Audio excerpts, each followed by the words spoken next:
رفتہ رفتہ وہ بھی بھابھی کی طرفداری کرنے لگے۔ وہ بلا وجہ ہمیں ڈانٹتے تو ہم تینوں کمروں میں چھپ چھپ کر روتی۔ پھر لڑائی رہنے لگی اور بھابھی روٹھ کر میکے چلی گئی۔ سمینہ سے ماں باپ نے سوال کیا کہ تم کو وہاں تکلیف کیا ہے آخر جو روٹھ کر آ گئی ہو؟ اس نے جواب دیا کہ میں نندوں کے ساتھ رہنا نہیں چاہتی، ساجد سے کہیں مجھے علیحدہ گھر لے کر دے ورنہ میں یہاں سے نہیں جانے کی۔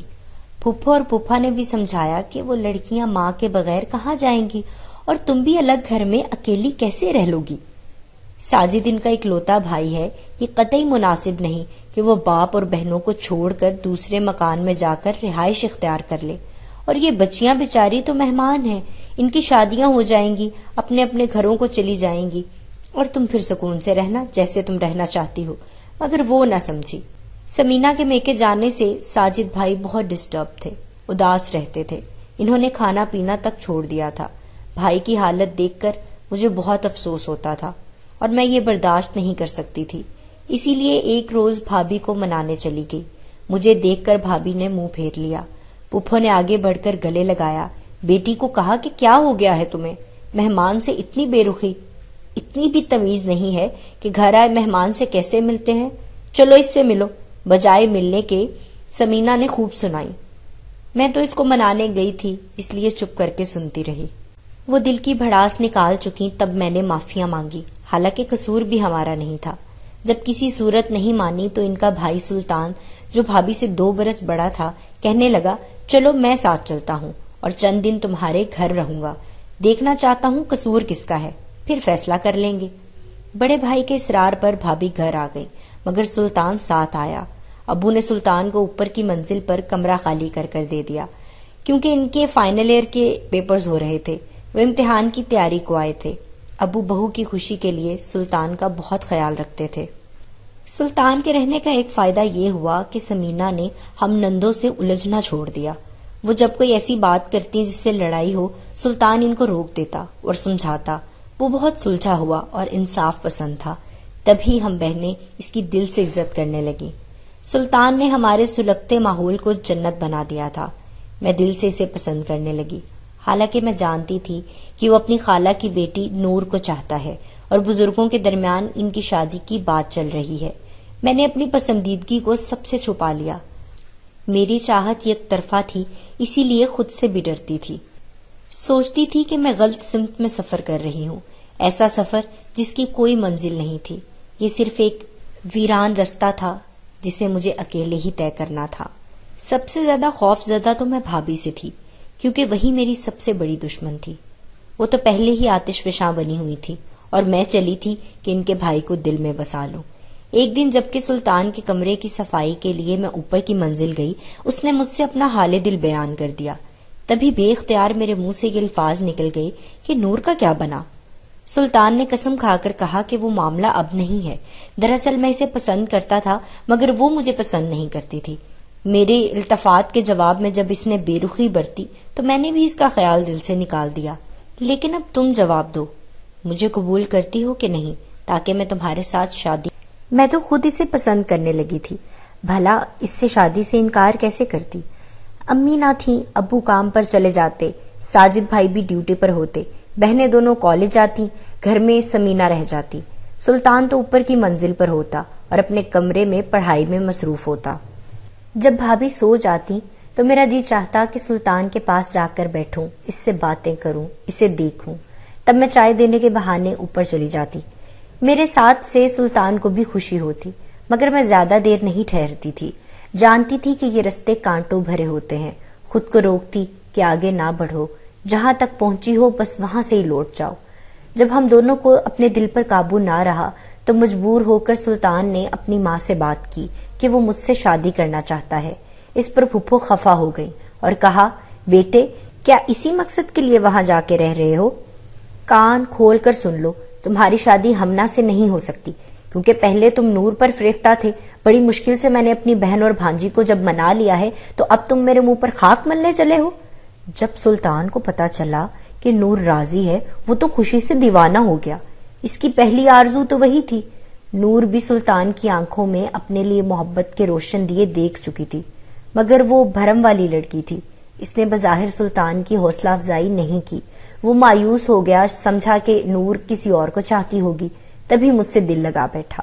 ماں سے یہ سنا کہ نور بھی شادی کے لیے آرزو مند ہے تو اس کو اپنے خواب پورے ہوتے نظر آنے لگے۔ وہ فوراً ہمارے گھر سے چلا گیا۔ مجھے بڑا عجیب لگا کہ یہ اچانک اسے کیا ہو گیا ہے۔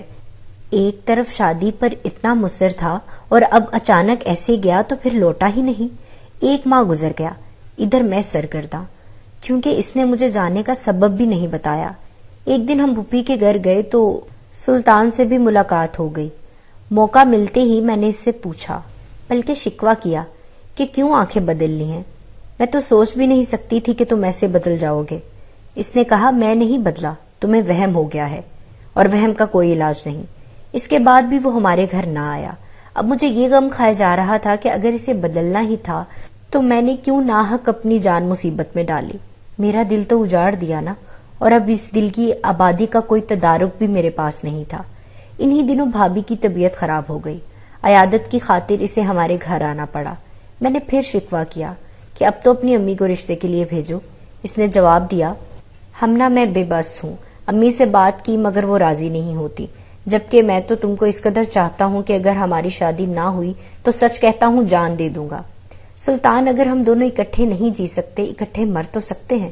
وہ بولا، تو پھر ایسا کچھ کرو کہ ایک ساتھ ہم دونوں کے جنازے اٹھیں۔ میں بھی اب تمہارے بغیر زندہ رہنے کا تصور نہیں کر سکتا۔ میں سمجھی کہ وہ مجھے دل کی گہرائیوں سے چاہتا ہے، تبھی ایسا کہہ رہا ہے۔ جب کوئی حل سمجھ نہ آیا تو اس نے کہا، ہمنا سچ بتاؤ، اگر تم کو میرے ساتھ مرنا پڑا تو کیا مر سکو گی؟ تمہارے ساتھ جینے کا سوچا ہے تو اب ساتھ مر بھی سکتی ہوں، میں نے جواب دیا۔ خبر نہ تھی کہ اس نے ماں کو نور کے ساتھ شادی کے لیے رضامندی دے دی ہے۔ ادھر اس کی شادی کی تیاریاں ہو رہی تھیں اور ادھر وہ مجھے جھوٹے دلاسے دے رہا تھا۔ میں عجیب کشمکش میں تھی۔ مجھے معلوم ہی نہیں تھا کہ اس کی شادی ہو رہی ہے، کیونکہ جب سے پھپھو نے میری سلطان کے ساتھ شادی سے انکار کیا تھا تو میں نے ادھر آنا جانا چھوڑ دیا تھا۔ ایک دن سلطان کو کسی طرح پیغام بھجوایا کہ فیصلہ کن بات کرو ورنہ میں زہر کھا لوں گی۔ تب وہ آ گیا، کہنے لگا، دیکھو ہمنا، تم کو پانا میرے بس میں نہیں، کیونکہ امی نے دھمکی دے دی ہے کہ اگر میں نے نور سے شادی نہ کی تو میں ان کی لاش دیکھوں گا۔ جب کوئی ماں ایسی بات کہہ دے تو پھر بیٹا کیا کرے؟ میں ماں کی حکم و دولی نہیں کر سکتا، ہاں یہ کر سکتا ہوں کہ ہم دونوں زہر کھا لیں اور ساتھ مر جائیں۔ اس شام وہ کہیں سے زہر لے آیا، آدھا خود رکھ لیا، باقی مجھے دے کر کہا کہ آج رات میں کھا لوں گا، مگر تم کل کھانا تاکہ میرا جنازہ دیکھ لو۔ جتنی دیر میری میت پڑی رہے تم بھی میرے پاس رہنا۔ نہیں، میں بھی آج رات کھا لوں گی تاکہ ہمارے جنازے ساتھ اٹھیں۔ میں تمہارا جنازہ نہیں دیکھ سکتی۔ یہ کہہ کر میں رونے لگی اور وہ قسمیں دے کر چلا گیا کہ اگر مرنے کو دل نہ چاہے تو مت زہر کھانا، مگر میں آج رات کھا لوں گا، یہ میری زندگی کا آخری دن ہے۔ اس کے جانے کے بعد میں خوب روئی اور رات کو 12 بجے سے فون کیا۔ اس نے ریسیور اٹھایا اور مدھم آواز میں کہا، ہمنا، میں نے زہر کھا لیا ہے اور میں تھوڑی دیر میں مر جاؤں گا، میرا دم گھٹ رہا ہے۔ آواز سے لگا اس کی حالت ٹھیک نہیں ہے۔